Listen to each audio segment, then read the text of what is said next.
இப்போ ஒரு நாடு இரு தேசம் அப்படின்ற ஒரு விஷயத்தை நீங்க ஆரம்பத்துல கொள்கையில வச்சிருந்தீங்க. ஆனா இப்போ காலத்தை எடுத்து பார்க்குற நேரம் கஜேந்திரகுமார் பொன்னம்பலம் இந்த ஒரு நாடு இரு தேசம் என்கின்ற கொள்கையை விட்டுட்டாரா? ஏன் அந்த சந்தேகம்? நாங்கள் அவையோட பிரச்சனைப்பட்டு நாங்கள் வெளியில வந்த கொள்கைக்கு அவை நேர்மையாக பயணிக்க இல்லை என்ற காரணம். ஆனா அது இல்லை, தேர்தலில் மக்கள் அவைக்கு அந்த அமோக ஆதரவை வழங்கியிருக்கு. நாங்க தமிழ் தலைமைகளை நம்பி நம்பி நம்பி நம்பி இருந்தோம். ஆனா தமிழ் தலைமைகள் எங்களுக்கான தீர்வு தரல. இப்போ புதுசா ஒரு கட்சி வந்திருக்கு, அதற்கான அந்த 150 அப்படியும் நடக்க இல்லையே. 2024ஆம் ஆண்டு ஏற்கனவே அனுரகுமார ஜனாதிபதியா நியமிக்கப்பட்டிருக்கார். தெற்கில அவருடைய பக்கம்தான் இலை அடிக்க போறேன் எல்லாருக்கும் தெரியும். அனுரகுமார திசாநாயக்க தெளிவாக அறிவிச்சவர் அமைச்சு பதவிகள் ஜேவிபியும் என்பிபி ஆக்களுக்கு மட்டும். வெறுமனே ஒரு அர்த்தமில்லாத ஒரு ஒற்றுமையை உருவாக்குறதுலேயும் ஒரு பிரயோசனம் அப்படிங்கிற சொல்றேன். இப்ப இந்த ஒரு கொள்கை இல்லாத ஒற்றுமை இருந்தது தானேப்பா. 2010 இருந்து ஆக குறைஞ்ச 2020 வரைக்கும் அந்த ஒற்றுமை இருந்ததானே. ஏன் 2024 வரைக்கும் இருந்ததானே. அப்படி பார்க்க போனோம். என்னடா 2020 தேர்தலில் கூட தமிழ் தேசிய கூட்டமைப்புக்கு 10 ஆசனங்கள் இருந்த வடக்கு தனி பெரும் கட்சியா தமிழ் தேசிய கூட்டமைப்பு இருந்தது. அவர்களால் நிராகரிக்கப்பட்டு இருந்தாலும் கூட கட்சிக்குள்ள அவருக்கு கணிசமான செல்வாக்கு அவர் செலுத்தக்கூடியதாக இருக்கு. அதுதான் யதார்த்தம். எல்லாருக்கும் தெரியும் அவர் மக்களால் நிராகரிக்கப்பட்டதுக்கு பிறகும் கூட அவர் தான் கட்சியுடைய நிலப்பாடுகளை தீர்மானிக்கிறார். எல்லாருக்கும் தெரியுமா? 9 பேர்ல 18 பேர் 8 பேர் அரசாங்கத்தோட மிச்ச 9 பேரோ 10 பேரோ பக்கமே மாறி எங்களுக்கு பெரும்பான்மை, எங்களுக்கு 10 ஆசனங்கள் இருந்தா மக்களோட நின்று மக்களுக்காக போராடி கொண்டிருக்கிற, விட்டு கொடுக்காமல் போராடி கொண்டிருக்கிற எங்களுக்கு தரப்புக்கு இன்றைக்கு ஒரே ஒரு பாராளுமன்ற உறுப்பினர். மாகாண சபை தேர்தலாவது நடத்தப்படுமா?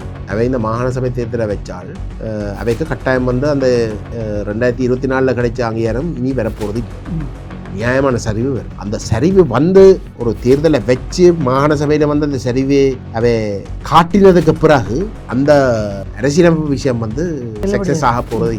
உங்களுக்கு சுமந்திரக்கும் ஏதாவது தனிப்பட்ட கோபம் இருக்கா? இல்ல, சம்பந்தனையாவுக்கு கஜேந்திரகுமார் ஒரு செல்ல பிள்ளையா இருந்தார் கட்சிக்குள்ள. 2010 நாங்கள் வெளியில வேற சுமந்திரன் கட்சிக்குள்ள இல்லை. நாங்கள் 2010 பாராளுமன்ற தேர்தலுக்கு முன்னமே கொள்கை அளவுல போருக்கு பிறகு 8 மாசம் தமிழ் தேசிய கூட்டமைப்புக்குள்ள நின்று தமிழ் தேசிய கூட்டமைப்புடைய தலைமை பங்காளி கட்சிகள் 4 கட்சிகள் இருந்தா 4 கட்சிகள் 3 கட்சிகள், அதாவது தமிழரசு கட்சி, டெலோ, இபிஆர் 3 பேரும் 13ஆம் திருத்தத்தை ஒற்றையாட்சிக்குள்ளே இருக்கக்கூடிய 13ஆம் திருத்தத்தை தீர்வா ஏற்றுக்கொள்ள வேண்டும் என்று முடிவெடுக்கிறார். தேசம், தாயகம், சுயநிர்ணயம் என்ற கொள்கை எல்லாம் பம்மாத்து தானே.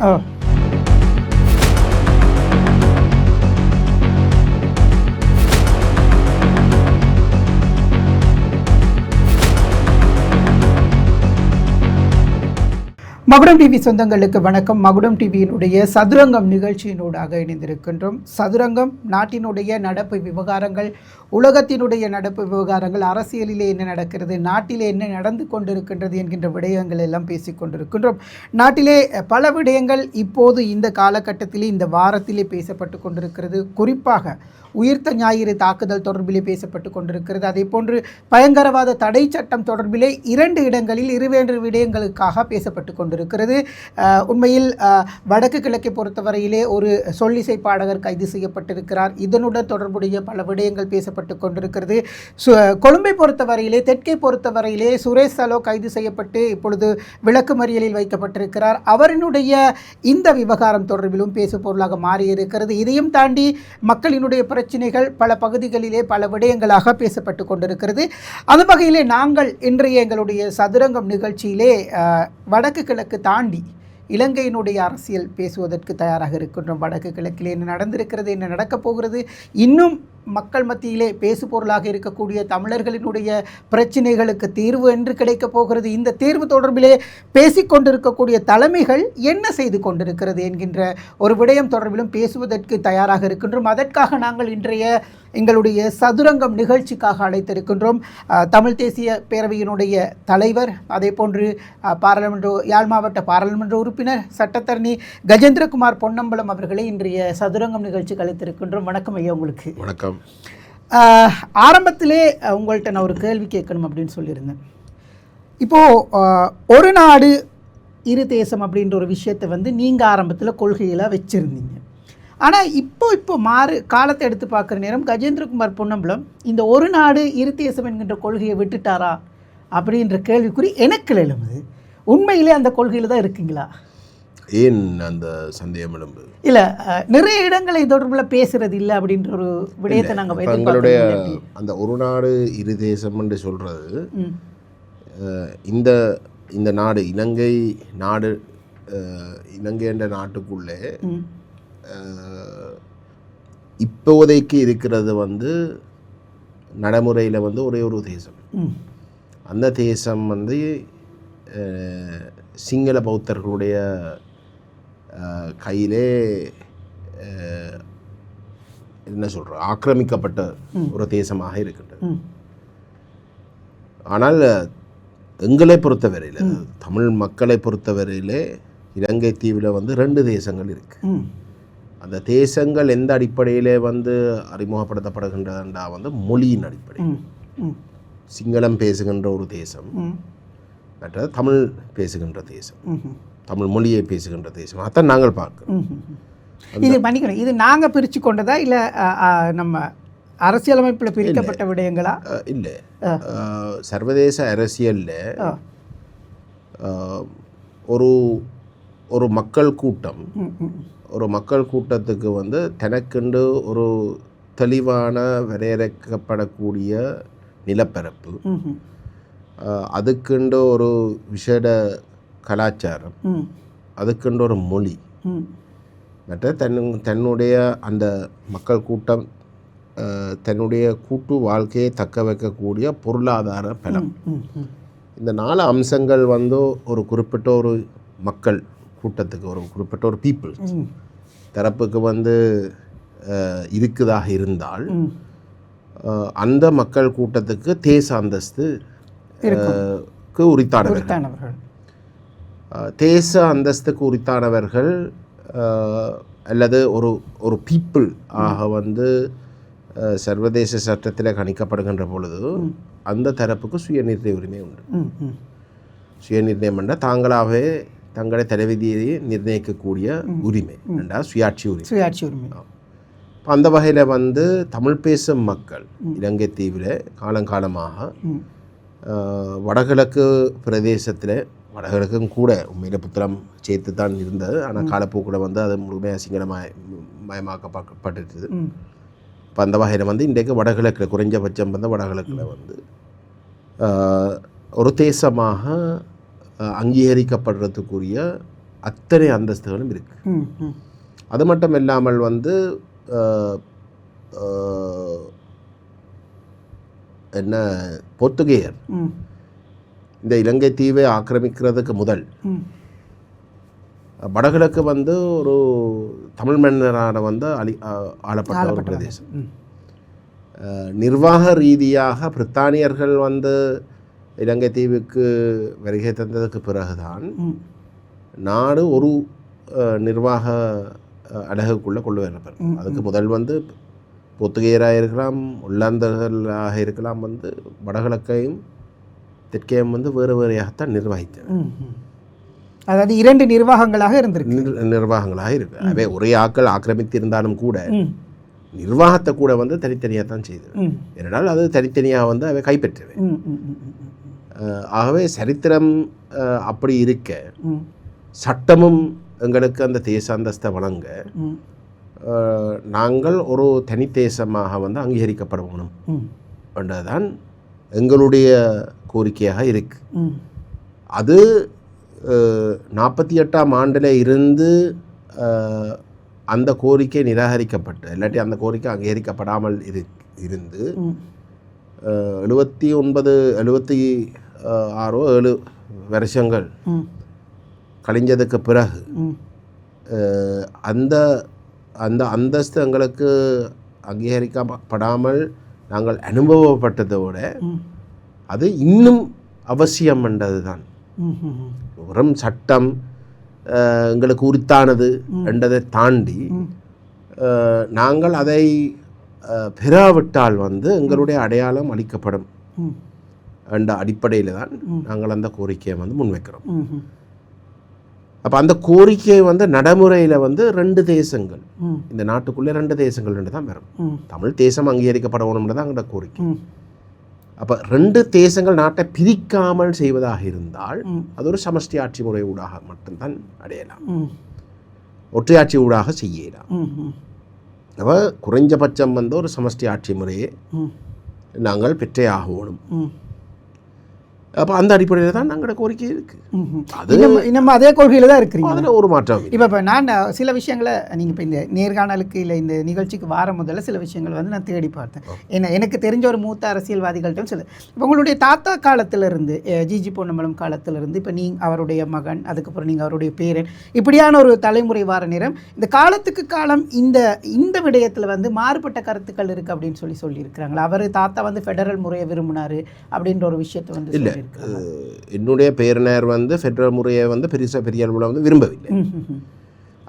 அவருடைய பார்வையில் வந்து உங்களுக்கு தெரியும், இப்போ அவர் அந்த அரசியலுக்குள்ள வார நேரம் வந்து 46ஆம் ஆண்டு 30ஆம் ஆண்டுகளில் தான் அவர் அரசியலுக்குள்ள வார, அதாவது வெள்ளையர்கள் இருந்த காலகட்டத்தானியர்கள் வந்து இங்கே இருந்த காலத்தில்.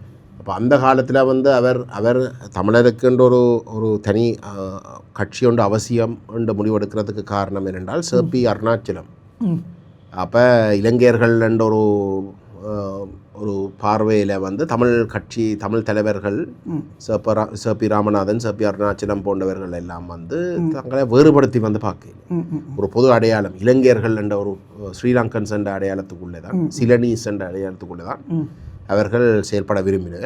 அந்த வகையில் வந்து சிலோன் நேஷனல் காங்கிரஸில் வந்து பெரும் தலைவர்களாகவும் இருந்தவர். ஆனால் அப்படி இருக்கவும் வந்து பிரித்தானியர்கள் வந்து இந்த தீவை விட்டு விலகிற பற்றி யோசித்து கொண்டிருந்த காலகட்டத்தில் இங்கு இருக்கிற மக்களுக்கு வந்து ஏதோ ஒரு வகையில் வந்து சுயாட்சிக்கு பழகிறது சந்தர்ப்பங்கள் தந்த ஒவ்வொரு சந்தர்ப்பத்திலையும் இந்த தமிழ் தலைவர்கள் முழுமையாக வந்து புறக்கணிக்கப்பட்டவர். சேப்பி அருணாச்சலம் கூட புறக்கணிக்கப்பட்டவர். அவருக்கு கொடுத்த வாக்குறுதியில் அவர் கொழும்புல வந்து போட்டியிடலாம், கொழும்புல வந்து முக்கியமான ஒரு வேட்பாளராக இருக்கலாம் என்ற வாக்குறுதி எல்லாம் வந்து மறுக்கப்பட்டது. அப்போ தான் அந்த தலைவர்களுக்கு தெரிய வந்த வந்து இங்கே ஒரு பேரினவாத ஒரு மெனோநிலை வந்து வளர்ந்து கொண்டு வருது. சிங்கள பௌத்தர்களுக்கு மட்டும்தான் எல்லாம். அது மட்டும் இல்லாமல் வந்து பிரித்தானியர்கள் வந்து முதல் சந்தர்ப்பம் வழங்க சுயாட்சிக்கு வந்து நீங்கள் பழகிறதுக்குரிய ஒரு கேபினட் ஒன்றை நீங்கள் உருவாக்குங்க, நீங்களாகவே உருவாக்கி நீங்கள் நிர்வகிங்கோன்ற சந்தர்ப்பம் தர வந்தால் தனி சிங்கள ஒரு கேபினட்டாக தான் இருந்தது. அது ஒருத்தரம் இல்லை, சிங்கள பௌத்த ஒரு கேபினட்டாக தான் இருந்தது. Pan Sinhala board of ministers என்றது தான் அதனுடைய பேராகவே வந்து அன்றைக்கு ஒரு விமர்சன கண்ணோட்டத்தை வந்து முன்வைக்கப்பட்டது. அப்போ இந்த அனுபவங்கள் எல்லாத்தையும் கணித்துத்தான் அகில இலங்கை தமிழ் காங்கிரஸ் என்ற கட்சி ஆரம்பிக்கப்பட்டது. ஆனால் அந்த அகில இலங்கை தமிழ் காங்கிரஸ் கட்சியுடைய பார்வை தமிழர்கள் வந்து நிர்வாக சேவையில் கூடுதலான இடங்களை பிடிச்சி சிவில் சர்வீஸில் வந்து ஒரு பெரிய இடத்துல வந்து தமிழ் பேசும் மக்கள் தான் இருந்தது. கல்வியில் வந்து உயர்ந்த கல்வி அறிவை பெற்று அவர்கள் அந்தந்த தகுதியான இடங்களுக்கு எல்லாம் வந்து விண்ணப்பித்து வந்து அவர்கள் நாடு பூராவும் தீவு பூராவும் வந்து அவை செயல்பட்டு கொண்டிருந்தவர். ஆகவே அவ்வகையான ஒரு இடத்துல வந்து ஒரு நிலப்பரப்பை மட்டுப்படுத்தி உரிமைகளை வந்து வலியுறுத்துவது பொருத்தமில்லை. ஏனென்றால் தமிழ் மக்கள் தீவில் இருக்கக்கூடிய எல்லா பகுதியிலையும் வந்து வாழ்ந்து கொண்டிருக்கிறோம், கணிசமான செல்வாக்கு செலுத்தி கொண்டிருந்தவை. ஆகவே மக்களுடைய அந்த அடையாளம், இன அடையாளம் வந்து இனம் என்றதுக்காக மட்டும் ஒரு தரப்பு வந்து லாபம் எடுக்கிறதும் மற்ற தரப்பு வந்து பாதிப்படைகிறதாகவும் இருக்காமல் இருக்கிறதாக ஒரு கொள்கையைத்தான் கடைப்பிடிக்கணும் என்ற அடிப்படையில் ஒரு பிரதேசத்தை மையப்படுத்தின சமஷ்டி போன்ற கோரிக்கைகளை முன்வைக்க இல்லை. இலங்கை தமிழ் காங்கிரஸ் உண்மையிலே நாடு பூராவும் சமத்துவமாக எல்லா இன மக்களும் வந்து வாழணும்.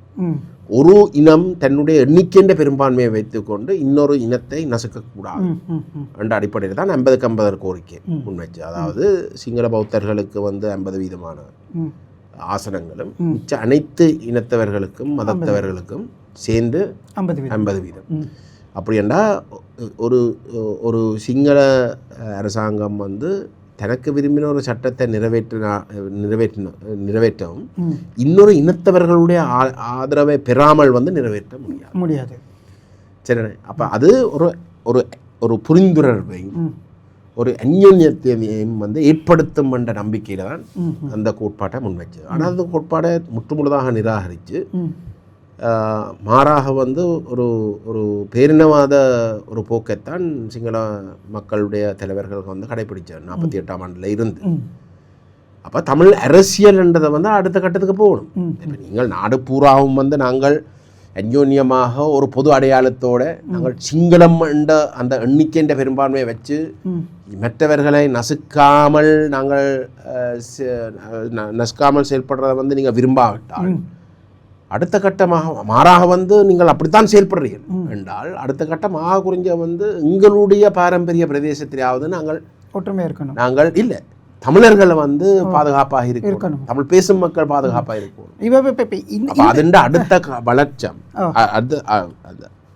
தமிழ் காங்கிரஸுடைய கோட்பாடு ஆரம்ப கட்ட கோட்பாடு. அது செல்வநாயகம் வந்து காங்கிரஸுடைய உபதலைவராக இருந்தவர் இந்த நிலப்பாடு வலியுறுத்த. ஆனால் அந்த நிலப்பாடு நிராகரிக்கப்படுற இடத்துல தமிழ் அரசியல் டெண்டபாட்டில் வந்து அடுத்த பரிணாமத்துக்கு போகின்ற பொழுது வந்து அது சமஷ்டி கோரிக்கையாக தான் இருக்கும். இப்போ நாங்கள் வந்து பல தலைமைத்துவங்களை வந்து உருவாக்கி இருக்கிறோம். இப்போ தமிழ் பேசுகின்ற சமூகம் இணைந்து இந்த நாட்டில் வந்து பல ஜனாதிபதிகளை உருவாக்கி இருக்குது. ஆனால் இன்றைக்கும் வந்து இந்த தலைமைத்துவங்கள் இப்போது நாட்டில் இருக்கக்கூடிய ஜனாதிபதியான தலைமைத்துவங்கள் இன்னும் இந்த பிரச்சனைக்கு தீர்வு தராமல் சிக்கலான ஒரு நிலைமைக்கு கொண்டு போகிற ஒரு நிலைமையை நாங்கள் பார்க்குறோம். இதுக்கு என்ன காரணம்? இப்போது நம்ம தமிழ் சமூகத்தில் அல்லது தமிழ் பேசுகின்ற சமூகத்தினிடையே ஒற்றுமை இல்லைன்னு நினைக்கிறீங்களா? இப்போ வடக்கு கிழக்கு எடுத்துக்கொண்டாலும் எத்தனையோ தமிழ் கட்சிகள் இருக்குது. ஒருத்தருக்கு ஒரு கொள்கை, ஒரு கோட்பாடு, ஒரு விடயங்கள் இருக்குது. உங்களுடைய கட்சியாக இருக்கட்டும் அல்லது வேறு தமிழ் கட்சிகளாக இருக்கட்டும், இதே ஒரு கொள்கை, ஒரு கோட்பாடு. இதுதான் நம்ம பிரச்சனைக்கு அல்லது தமிழ் பேசுகின்ற சமூகத்தின் பிரச்சனைக்கு தீர்வு கிடைக்காமல் இருக்கிறதுக்கு காரணம்னு நினைக்கிறீங்களா? அது இல்லை காரணம்.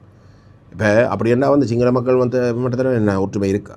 இல்லை, அது ஒரு பிரிவினருக்கு பெருமளவிலான அதிகாரங்கள் அப்படி பார்த்தால் வந்து தமிழ் மக்கள் மட்டத்திலேயும் வந்து ஒரு பிரிவினருக்கு வந்து பெரும்பான்மையான ஆதரவு இருந்தது தானே மக்கள் மட்டத்தில். இப்போ இன்னும் சரியோ பிள்ளையோ தமிழ் தேசிய கூட்டமைப்புக்கு வந்து அந்த ஆதரவு இருந்தது.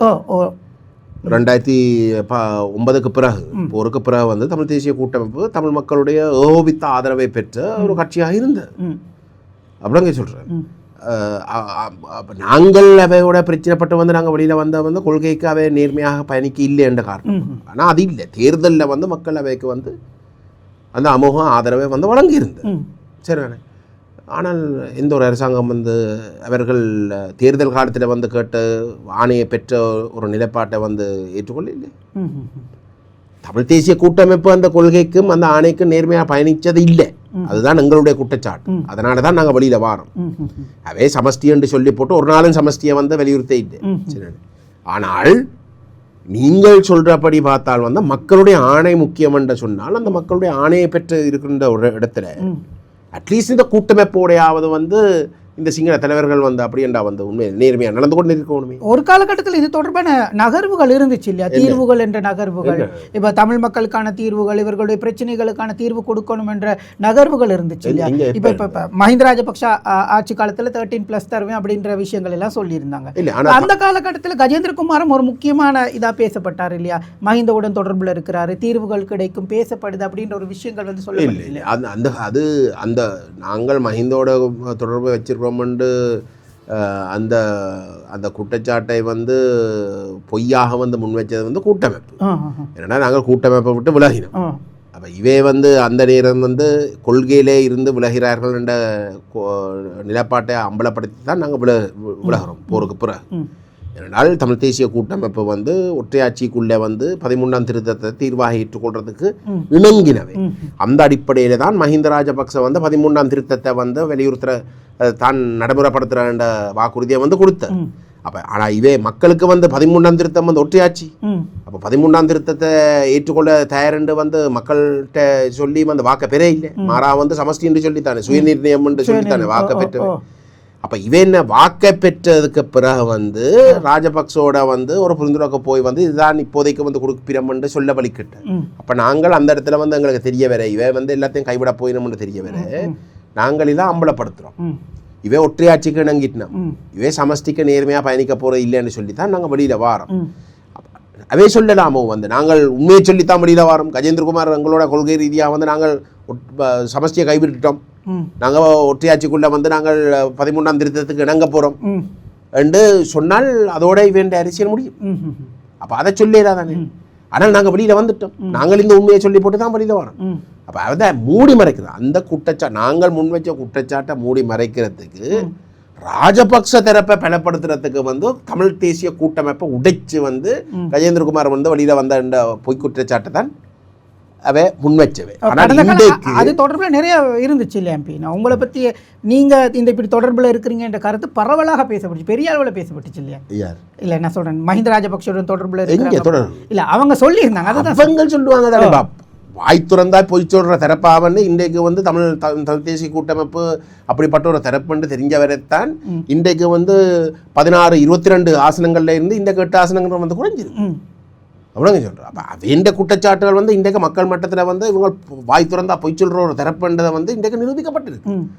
அப்படிங்க சொல்கிறேன். பாராளுமன்றத்தில் அரசியல் அரசியலமைப்பு நிர்ணய சபை பிரகடனப்படுத்தி பாராளுமன்றத்தில் வந்து விவாதங்கள் நடைபெற்ற சுமந்திரன் போய் வந்து பாராளுமன்றத்தில் பேசுகிறார். இப்போ சமஷ்டிக்கும் ஒற்றையாட்சிக்கும் இருக்கிற வித்தியாசம், சட்டத்தில் வந்து ஒற்றையாட்சியில் வந்து நாட்டினுடைய இறமை பகிரப்படாமல் ஒரு மையத்தில் மட்டும் குவிஞ்சிருக்கு, சமஷ்டியில் வந்து இறமை பகிரப்படும். அதுதான் அடிப்படை வித்தியாசம் சமஷ்டிக்கும் ஒற்றையாட்சி. விளங்க சொல்கிறேன்.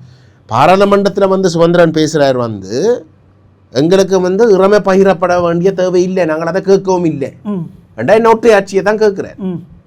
ஆனால் வெளியில் வந்து யாழ்ப்பாணத்தில் வந்து மக்கள் மட்டத்தில் வந்து சொல்கிறார் வந்து தமிழரசு கட்சியுடைய கொள்கை வந்து பகிரப்பட்ட இறமையின் அடிப்படையிலான சமஷ்டி சொல்ல வேண்டிய வலியுறுத்த வேண்டிய இடத்துல போய் வந்து எங்களுக்கு இறமை பகிரப்பட வேண்டிய தேவை இல்லை என்று சொல்லி போட்டு மக்கள் மட்டத்தில் வந்து அப்பட்டமான போய் ஆங்கிலத்தில் வந்து இறமை வேண்டாம் என்று சொல்லி போட்டு தமிழ்ல வந்து முழங்குறது எல்லாம் இன்றைக்கு வந்து வெளியில வர தொடங்கிட்டு. அப்போ நீங்க ஒரு காலகட்டத்தில் இப்போ நீங்களே சொன்னீங்க நம்மளுக்கு ஒற்றை பிடிக்கல அப்படின்ற ஒரு விடயத்தில் தான் நாங்கள் வெளியில வரோம் அப்படின்னு சொல்றீங்க, தமிழரசு கட்சி விட்டு வெளியில வரோம். அப்போ உங்களுடைய கொள்கைகளை கோட்பாடுகளை மக்கள் ஏற்றுக்கொள்ளாமல் இருக்கிறாங்க. இப்போ உங்களுக்கும் பார்த்தா பாரிய சரிவில்லையா இருக்குது இந்த மக்கள் மத்தியில் இருக்கக்கூடிய பேரோ புகழோ இல்லை கட்சி ஆதரவுகளோ என்ற உங்களுடைய கருத்துக்களுக்காக இருந்தாலும் இல்லை. உங்களுக்கு இருக்கிற சிக்கல் என்னென்றால் தேர்தல் காலத்தில் நீங்கள் பார்த்துட்டீங்கன்னா வந்து நாங்கள் பேசுகிற அதே நிலப்பாட்டை தான் இதை எல்லாரும் பேசுவாங்க. தமிழரசு கட்சி திரும்ப வந்து சமஷ்டின்னு தான் சொல்லுது. எங்களுக்கு சமஷ்டி வேண்டாம் என்று சொன்ன சுமந்திரன் கூட இன்றைக்கு வந்து சமஷ்டி என்று சொல்லி கொண்டு பேசுகிறேன். சரி, நான் தேர்தல் காலத்தில் வந்து ஒவ்வொரு முறையும் வந்து அதை தான் சொல்கிறேன்.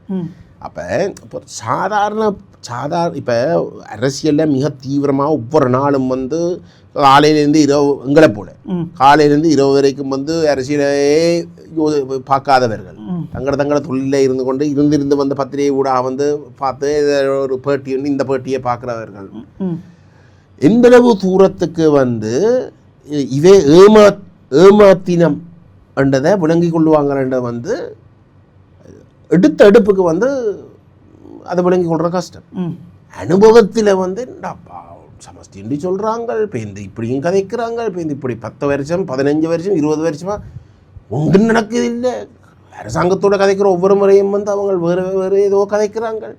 சமஷ்டி என்ற வார்த்தையே வருது இல்லை. ஆனால் தேர்தல் காலத்தில் மட்டும் எங்கள்கிட்ட சமஷ்டி கேட்குறாங்க, நாங்கள் அதை நம்பி வந்து போட்டுக்கொண்டே இருக்கிறோம்.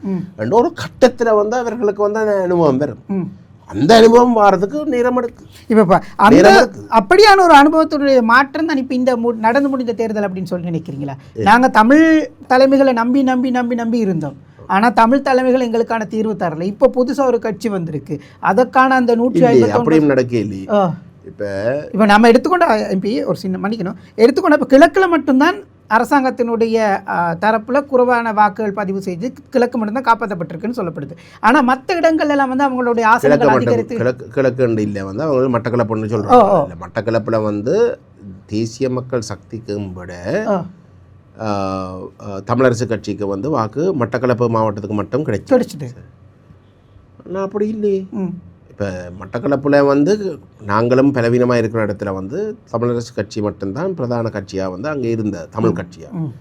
அந்த வகையில் வந்து அந்த வாக்கு தமிழரசு கட்சிக்கு வந்து குவிஞ்சது, தமிழ் தேசிய வாக்கு குவிஞ்சது.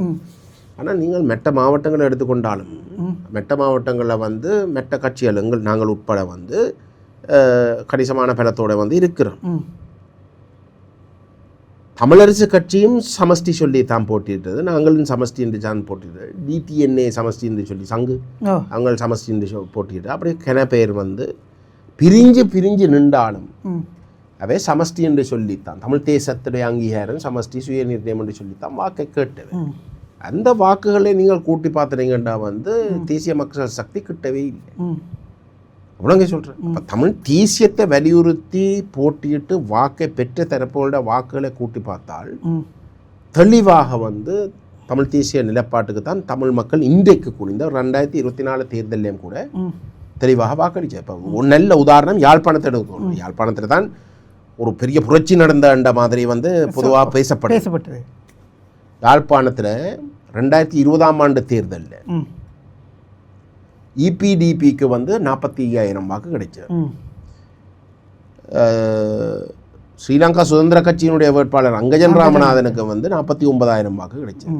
கூட்டினீங்கன்னா எவ்வளோ 97,000 வாக்கு இருக்கு. சரிதானே? அது அரசு சார்பான வாக்கு. ஜேவிபிக்கு வந்து 80,000 கூட கிடைக்கும். சரி, 2024ஆம் ஆண்டு ஏற்கனவே அனுரகுமாரை வந்து ஜனாதிபதியாக நியமிக்கப்பட்டுட்டார். அப்போ தெற்கில் வந்து அவருடைய பக்கம்தான் இலை அடிக்க போகிறேன் எல்லாருக்கும் தெரிஞ்சது. சரிதானே?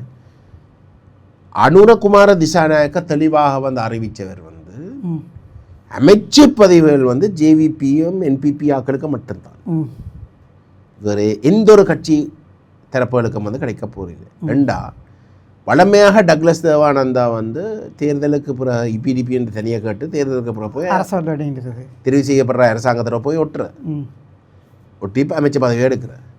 இந்த முறை அது ஒன்று நடக்க போகிறேன்னு தெரிய வேறு.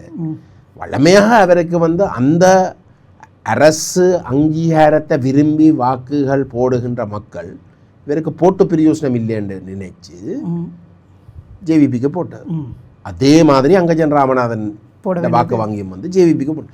இப்போ வலிமையாக பிரிஞ்சு நிற்கிற வாக்கு வங்கி அரசு சார்பாக பிரிஞ்சு நிற்கிற வாக்கு வங்கி உண்டாகுது. தமிழ் தேசியத்தோடு இருக்கக்கூடிய வலிமையான வாக்கு வங்கி பிரியுது என்றால் தமிழ் தேசிய கூட்டமைப்பு சிதறி போகும். சரிதானே? அப்போ அந்த இடத்துல வந்து பிரியுது. அதனுடைய லாபம் 97,000 வாக்கை பெற்ற அரசு சார்பான தரப்பு 2020ஆம் ஆண்டு தேர்தலில் இங்கே ஜேவிபிக்கு வந்து 80,000 மட்டும்தான் கிடைச்சு. 17,000 வாக்கு வந்து குறையாது கிடைச்சு. அப்போ அரசு சார்பாக தமிழ் தேசியத்துக்கு எதிரான வாக்கு வங்கி கூடினதுண்டு எதிருமே சொல்ல முடியும். இல்லை, இப்போ கிடைக்கிற தமிழ் கட்சிகளுக்கு கிடைக்கிற வாக்கை விட ஒரு தேசிய ரீதியாக போட்டி போட்டு ஒரு சிங்கள கட்சிக்கு கிடைச்சிருக்குன்றதுலே இங்கே கருத்தாக இருக்குது.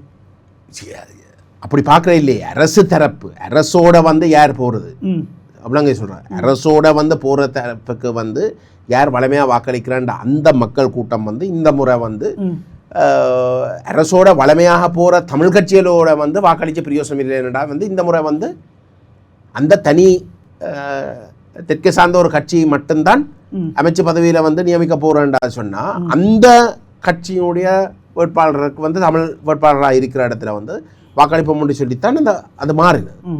சரி, ஆனால் நான் சொல்ல வரேன், பாரம்பரியமாக வாக்களித்து வந்து தமிழ் தேசிய மக்களுடைய வாக்கு வங்கி குறைய இல்லை. அது அப்படியே தான் இருக்குன்னு சொல்லுங்கள். அது அப்படியே இருக்கு வந்து அது பிரிஞ்சு வந்து தமிழ் தேசிய கட்சிகளுக்கு பாடம் படிப்பிக்க வேணுமென்றதுக்காக வந்து சுயேட்சை குழுக்கள் அப்படி எல்லாத்துக்கும் வாக்களித்து வந்து இந்த அர்ச்சனா போன்ற ஆக்களம் வந்து தெரிவு செய்யப்பட்டது. ஆனால் அர்ச்சனா வந்து உங்களுக்கு தெரியும், அர்ச்சனா வந்து தேர்தல் காலத்தில் வந்து மாண்புமிகு தேசிய தலைவரை பற்றி தான் புகழ்ந்த வாக்கு எடுத்து. சரி, அது தமிழ் தேசிய வாக்கோடு தான் அவரும் வந்து அவர் எந்த ஒரு இடத்துலையும் வந்து தான் அரசாங்கத்தோட போய் விட்டுப்பான். இப்போ நாமல் ராஜபக்சோட கட்டுப்பிடிச்சு கொண்டு நிற்கிற மாதிரி வந்து அந்த நேரம் காட்டிக்கொள்ள இல்லை அவ்வளோங்க சொல்கிறோம். அப்போ அது எல்லாம் தமிழ் தேசிய வாக்கு. தமிழ் தேசிய வாக்கு வந்து அரசு தரப்புக்கு போயில்லை. வாக்கு பிரிஞ்சது தேர்தல் முறைமையில் வந்து தனிப்பெரும் கட்சியாக இருக்கிற தரப்புக்கு வந்து இன்னும் ஒரு போனஸ் ஆசனம் போகும். அந்த வகையில தான் யாழ்ப்பாணத்தில் வந்து 2 ஆசனங்கள் வளமையாக வந்து அரசு சார்பான தரப்புகளுக்கு போகிற இடத்துல அது ஒரு இடத்துல வந்து குவிஞ்சபடியால் அவை தனிப்பெரும் கட்சியாக வந்தவ போனஸ் ஆசனத்தை வந்து பெற்று வந்து 3 ஆசனங்கள் பெற்றது.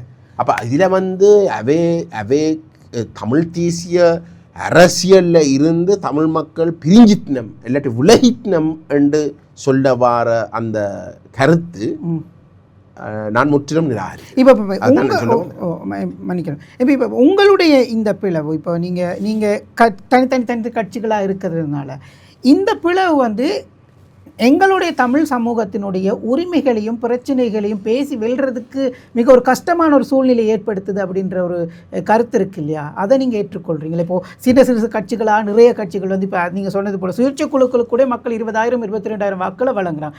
இந்த பிரிவு இந்த பிளவுகள் இவ்வளவு தூரம் வார நேரம் இப்போது எத்தனையோ வருஷம் 30 வருஷம் யுத்தத்துக்கு முகம் கொடுத்து யுத்தம் முடிந்து 17 வருஷம் கிட்டத்தட்ட இப்படியான ஒரு சூழ்நிலை இன்னும் எங்களுடைய சமூகத்துக்கு வந்து தீர்வு இல்லை, எங்களுடைய சமூகத்தின் பிரச்சனைகளுக்கு தீரலை.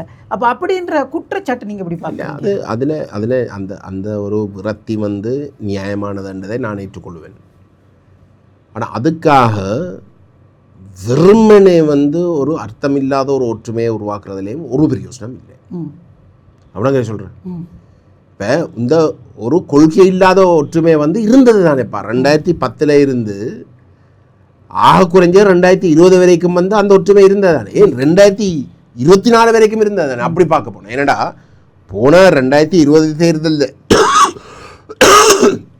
2020 தேர்தலில் கூட தமிழ் தேசிய கூட்டமைப்புக்கு 10 ஆசனங்கள் இருந்த வடகிழக்கு தனி பெரும் கட்சியாக வந்து தமிழ் தேசிய கூட்டமைப்பு இருந்தது.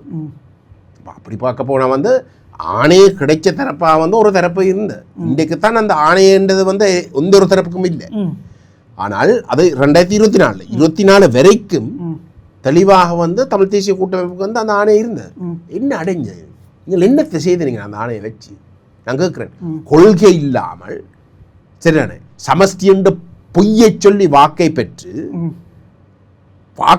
அடுத்த நிமிஷம் வந்து சமஷ்டியப்பட்டு ஒரு நாளும் வந்து கதைக்காமல் அதை வலியுறுத்தாமல் அந்த ஆணையை வந்து கிடப்பிட போட்டு ஒற்றையாட்சிக்குள்ளே இருக்கக்கூடிய தோத்து போன 13வது திருத்தத்தை வந்து திருத்தவே முடியாத 13ஆம் திருத்தத்தை வச்சுக்கொண்டு நீங்கள் மக்களை மாத்தின மட்டும்தானே. அதுதான் அந்த விரத்தியை கொண்டு வந்து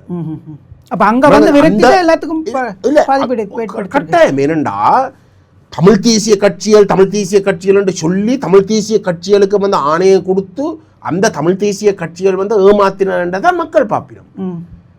அப்ப தமிழ் தேசிய கட்சியினுடைய பிரதான நீரோட்டத்தில் வந்து இருக்கிற தரப்புகள் வந்து இந்த தமிழரசு கட்சியும் வந்து இந்த ஜனநாயக தமிழ் தேசிய கூட்டணி ஜனாதிபதி தேர்தல் அன்றவண்ட ஜனாதிபதி தேர்தலில் ஏதோ தாங்கள் தமிழகத்தை பெற்று தரப்போறோம் என்ற மாதிரி வந்து கதைச்சு போட்டு வந்து மக்கள் 2.5 லட்சம் மக்கள் வடகிழக்கில் வந்து அதைக்கு வாக்களிச்சு அந்த வேட்பாளருக்கு வாக்களிச்சு.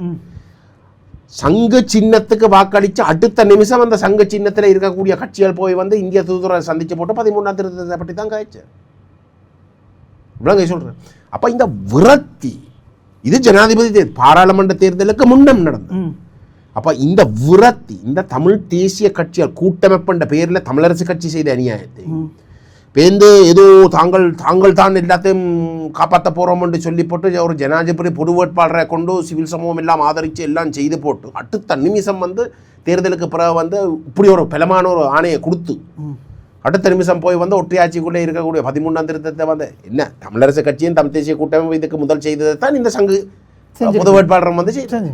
அப்ப அந்த விரக்தி இவங்க ஒரு நாளும் திருந்த போற இல்லை. இந்த தமிழ் தேசிய அரசியலை கதைக்கிறவர்களை வந்து ஏமாத்துக்காரர் என்ற ஒரு பார்வை வரத்துடங்க வந்து நாங்களும் அடிவண்டோம். அதுக்கு நாங்கள் சரியா நடந்து கொண்டாலும் வந்து நாங்களும் தமிழ் தேசியம் தானே பேசுறோம், நாங்கள் நேர்மையாக நடந்து கொள்றோம். ஆனால் இவை எல்லாரும் இவே தானே பிரதான நீரோட்டத்தில் இருந்த தரப்பு. அப்ப இவை செய்த அநியாயத்தை அரசியல் மோசடியால நாங்களும் அடிபண்டினோம். அதுதான் நடந்தோம் அப்படிங்க சொல்றேன். ஆனால் காலப்போக்குல வந்து இன்றைக்கு வந்து நான் நினைக்கிறேன் வந்து சனத்துக்கு வந்து படிப்படியா வந்து தெளிவு வர தொடங்கிட்டு அப்படிங்க சொல்றேன். அப்ப ஆரம்பத்தில் வந்து அர்ச்சனா போண்டாக்களும் வந்து போட்டு அடித்த இவங்க எல்லாம் ஏமாத்தக்காரர் எல்லாம்னு சொல்லி போட்டு இன்றைக்கு யார் யார் ஏமாத்தக்காரர்ன்ற வந்து நான் நினைக்கிறேன் கணிசமாக மக்களுக்கு தெரிய வருது. சுமந்திரன் போன்றவரை வந்து தமிழரசு கட்சியின் மிக பிரதான தலைவர். சம்பந்தன் இறந்ததுக்கு பிறகு வந்து அவர் தான் மிக பிரதான நபராக இருக்கிறார். சரி, அப்போ அவரை மக்கள் திட்டமிட்டு தோக்கடிச்சிருக்கிறார். அப்போ மக்களுக்கு தெரிய வருது வந்து தமிழரசு கட்சிக்குள்ள வந்து ஒரு மிக தவறான மக்களை ஏமாத்துற அந்த கொள்கையை ஒரு என்ன தலைமை கொடுத்து செய்விச்ச ஆள் தான் சுமந்திரன். சம்பந்தன் இறந்துட்டார். அப்ப சுமந்திரன் தான் அப்படித்தான் நட்டவே இல்லைன்னு சொன்னேன். கட்சிக்குள்ள தமிழரசு கட்சிக்குள்ள இருக்கிறவர்களும் வந்து சுமந்திரன் தான் எல்லாத்தையும் செய்யறாரு சொன்ன இடத்துல அந்த நபரை குறிவச்சு வந்து மக்கள் வந்து அவரை புறக்கணிக்கணும். அப்ப அந்த தெளிவு வர தொடங்குது. ஆனால் இது சுமந்திரன் இன்றைக்கு கட்சியினுடைய செயலாளர் சுமந்திரன்டா கட்சியுடைய உறுப்பினர்கள் தானே அவரை செயலாளர் ஆக்கிறார். தேர்தலில் தோத்து போன சுமந்திரனை செயலாளர் ஆக்குறதே கட்சியினுடைய உறுப்பினர். கட்சியும் அவரோட தான் இருக்கிறேன். இப்போ உலக சொல்றேன் அந்த விளக்கம் இனி வரும். சுமந்திரனை தோக்கடிச்சு தமிழரசு கட்சியில் இருக்கிற மெட்டவர்களுக்கு வாக்களிச்சால் எல்லாம் சரி வரும் என்று நினைச்ச இடத்துல அப்படி வாக்களிச்சதுக்கு பிறகு அதே சுமந்திரன் கட்சியுடைய தலைமை பதவிக்கு வராருண்டா கட்சியுடைய உறுப்பினர்களும் வந்து சுமந்திரன் விரும்புகிறாங்க. சுமந்திரன் போற பாதையைத்தான் அதே விரும்பினது வந்து இன்றைக்கு நிரூபிக்கப்படுது. இப்போ மணியன் நீங்க வந்து சுமந்திரன் சொல்றீங்க இல்லையா, உங்களுக்கு சுமந்திரனுக்கும் ஏதாவது தனிப்பட்ட கோபம் இருக்கா? இல்ல ஏன் தெரியுமா, இப்போ ஒரு காலத்துல சம்பந்தன் ஐயா தலைவராக இருக்கிற காலத்துல கஜேந்திரகுமார் சம்பந்தன் ஐயாவோட ஒரு செல்லப்பிள்ளை அப்படித்தான் நாங்க கேள்விப்பட்டிருக்கோம். அது சுமந்திரன் வந்ததுக்கு பிறகு மாறுபடுது. இதனால ஒரு விரிசல் வருது. நாங்கள் வந்து சுமந்திரன் வந்து 2010ஆம் ஆண்டு தேர்தலுக்கு வந்து தமிழ் தேசிய கூட்டமைப்புக்குள்ள வாரார். நாங்கள் இந்த தேர்தலுக்கு முன்னமே வந்து நாங்கள் இல்லை அதுதான் சொல்றேன், சம்பந்தன் ஐயாவுக்கு வந்து கஜேந்திரகுமார் ஒரு செல்ல பிள்ளையா இருந்தார் கட்சிக்குள்ள. அதுதான் நான் சொல்றேன். இப்போ இது சுமந்திரனுக்காகத்தான் நாங்கள் வெளியேறோம்னா அப்படி என்றால் சுமந்திரன் அதுக்கு முன்னமே வந்து கட்சிக்குள்ளே இருந்திருக்கணும். சுமந்திரன் கட்சிக்குள்ளே எனக்கு என்ன சுமந்திரனோட வந்து இடம் இல்லை, ஏன்னா சுமந்திரனுக்கு தான் கூட செல்வாக்கு நினைச்சுத்தான் நான் வெளியில வந்தேன் தானே நீங்க சொல்ல அப்படித்தானே சொல்ல பார்க்கிறோம். அப்படின்டா 2010 வந்து நாங்கள் வெளியில வேற சுமந்திரன் கட்சிக்குள்ளே இல்லை. நாங்கள் 2010 பாராளுமன்ற தேர்தலுக்கு முன்னமே கொள்கை அளவில் வந்து போருக்கு பிறகு 8 மாதம் வந்து தமிழ் தேசிய கூட்டமைப்புக்குள்ளே நின்று தமிழ் தேசிய கூட்டமைப்புடைய தலைமை பங்காளி கட்சிகள் 4 கட்சிகள் இருந்தால் 4 கட்சிகளில் 3 கட்சிகள் காங்கிரஸை தவிர மற்ற 3 கட்சிகள், அதாவது தமிழரசு கட்சி, டெலோ, இபிஆர்எஃப் 3 பேரும் 13ஆம் திருத்தத்தை ஒற்றையாட்சிக்குள்ளே இருக்கக்கூடிய 13ஆம் திருத்தத்தை வந்து தீர்வாக ஏற்றுக்கொள்ள வேணும்னு முடிவெடுக்கிற இடத்துல அப்படி என்ன தமிழ் தேசிய கூட்டமைப்புடைய தேசம் தாயகம் சுயநிர்ணயம் என்ற கொள்கை எல்லாம் பம்மாத்து தானே. அப்போ நாங்கள் வந்து அப்படி எங்களுக்கு ஒற்றையாட்சிக்குள்ள வந்து ஒரு தீர்வுக்கு வந்து இடங்கலா 13ஆம் திருத்தத்தை திருத்தவே இல்லை. அது ஒரு நாளும் எங்களுக்கு ஒரு தீர்வாக இருக்க போகிறது இல்லை. ஆகவே நாங்கள் இதை ஏற்க முடியாதுன்னு சொல்லி நாங்கள் வெளியில் வரோம். சரி, நாங்கள் வெளியில் வந்ததுக்கு பிறகுதான் சுமந்திரன் வந்த கட்சிக்குள்ளே வந்து அந்த தேர்தலுக்குள்ள போகிறேன். அவ்வளோங்க சொல்கிறேன். அப்போ இது சுமந்திரன் வந்ததால் வந்து நாங்கள் வெளியில் வந்தாங்களே இல்லாட்டி சுமந்திரனுக்கு வந்த போட்டியால் வந்து நாங்கள் வெளியில் வந்தாங்கன்னு சொல்லிடாது. சுமந்திரன் கதையே அன்றைக்கு இருக்கே. அப்படிங்க சொல்கிறேன். நாங்கள் வெளியில் வந்ததுக்கு பிறகுதான் சுமந்திரனை வந்து அவங்கள் ஒரு தேசிய பட்டியல் உறுப்பினராக வந்து கொண்டு போயினோம். அப்படிங்க சொல்கிறேன். சரி, அதெல்லாம் வந்து ஒரு கட்டத்தில் வந்து கதைச்சது. இன்றைக்கு வந்து எங்களுக்கு போட்டியே இல்லையப்பா, நாங்கள் வேறு கட்சிகள். அப்படிங்க சொல்கிறேன். நாங்கள் எந்த ஒரு இடத்துல வந்து போய் சேர்றதுக்காக வந்து நாங்கள் கொள்கையில் இணங்காமல் வந்து நாங்கள் கடைசி வரைக்கும் வந்து போய் சேர்றதுக்கு எங்களுக்கு ஒரு தேவையும் இல்லை. தேர்தலில் வந்து தோத்து போனாலும் பரவாயில்லை, வந்து நாங்கள் கொள்கையில் வந்து இனங்காட்டி வந்து நாங்கள் போய் சேர போகிறது இல்லை. அதில் நாங்கள் மிக இருக்கோம். இப்போ இதுக்கு பிறகு வந்து ஆட்கள் வந்து இதை கொள்கை இல்லை, இது ஏதோ தனிப்பட்ட பிரச்சனை மாதிரி நிற்கிறோம்டா அதுக்கு நான் ஒன்றும் செய்யல. அது கருத்தினால நான் அந்த கேள்வி வந்ததுக்கு காரணம் நீங்கள் சுமந்திரன் வந்து நான் சுமந்திரன் பேரை சொல்லி சொல்றதுக்கான காரணம் வந்து கட்சிக்குள்ளே வந்து அவர் தான் இன்றைக்கு கட்சியாக ஆக்கிரமித்து கொண்டு இருக்கிறார். அவர் மக்களால் நிராகரிக்கப்பட்டு இருந்தாலும் கூட கட்சிக்குள்ள வந்து அவருக்கு கணிசமான செல்வாக்கு அவர் செலுத்தக்கூடியதாக இருக்கு. அதுதான் யதார்த்தம். எல்லாருக்கும் தெரியும் வந்து அவர் மக்களால் நிராகரிக்கப்பட்டதுக்கு பிறகும் கூட அவர் தான் கட்சியுடைய நிலைப்பாடுகளை வந்து தீர்மானிக்கிறார். எல்லாருக்கும் தெரியும் அது. அப்போ அவரை பற்றி கதைக்காமல் வந்து வேறு ஆக்களை பற்றி கதைச்சு பிரயோசனம் இல்லையாப்பா? கண்டிப்பாக. அவ்வளோங்க சொல்கிறேன். இப்போ சம்பந்தன் வந்து கட்சி தலைவராக இருந்த காலத்தில் வந்து நாங்கள் சம்பந்தனை பற்றி தான் கதைச்சினாங்க. அவ்வளோங்க சொல்கிறேன், நாங்கள் சம்பந்தனை பற்றி தான் கதைச்சினாங்க. அப்போ அதே மாதிரி சம்பந்தன் இறந்ததுக்கு பிறகு அந்த கட்சியை வழி நடத்துறதுன்றதை வந்து சுமந்திரன் தான். இப்போ தமிழ் தேசிய பேரவையே இல்லாட்டி தமிழ் தேசிய மக்கள் முன்னணியை பற்றி வந்து கதைக்க வந்து கஜேந்திரகுமார் பொன்னம்பலத்தை பற்றி தான் கதைக்கிறான். கண்டிப்பாக அவ்வளோங்க சொல்கிறேன். அப்போ அந்த தலைமை யார் வந்து அதில் இருந்து வந்து அந்த பொலிசி என்ற விஷயங்களை தீர்மானித்து அந்த முடிவுகள் எடுக்கிறாங்களோ அந்த தரப்பை பற்றி தான் கதைக்கணும். நீங்கள் எஸ்ஜேபி பற்றி கதைக்கிறீங்களா வந்து நீங்கள் சஜித் பிரேமதாசை பற்றி தான் கதைக்கணும். என்பிபியை பற்றி கதைக்கிறேன்டா வந்து நீங்கள் அனுரகுமார் திசாநாயகை பற்றி தான் கதைக்கணும். இப்போ தமிழ் தேசிய பேரவையின் எடுக்கிற நேரம் தமிழ் மக்களினுடைய பிரச்சனைகளுக்கு தீர்வான நகர்வுகளை எப்படி முன்னகர்த்தி இருக்கிறீங்க? இப்போ எல்லா வாக்குறுதி அரசியலை நம்பி நம்பி நம்பி நம்பி மக்கள் காலத்துக்கு காலம் வாக்களித்து இன்றைக்கும் கேள்விக்குறியான பல இடங்கள் இருக்கிறது. மக்களுடைய காணி விடுவிக்கப்படலை, இன்றும் புத்தமயமாக்கப்படுகிறது, இல்லாட்டி பௌத்த மக்களை கொண்டு போய் குடியேற்றுறாங்க, இன்றும் மக்கள் பயங்கரவாத தடை சட்டத்துக்குள்ள கைது செய்யப்படுறாங்க. அரசியல் கைதுகள் இருந்துன்னு சொன்னவங்க இல்லைன்னு சொல்கிறாங்க. இல்லை தமிழ் தேசிய அல்லது பிரபாகரனுடைய தாயாருடைய பேர்ல துறைமுகம் வைக்கிறேன்னு சொன்னவங்க இன்றைக்கு அது ஒரு சொல்லி அதுக்கான பாடல் இல்ல இருக்கு. இல்ல நான் காணொலி வாயிலாக அதை வச்சிருக்கிறோம் நாங்க வந்து.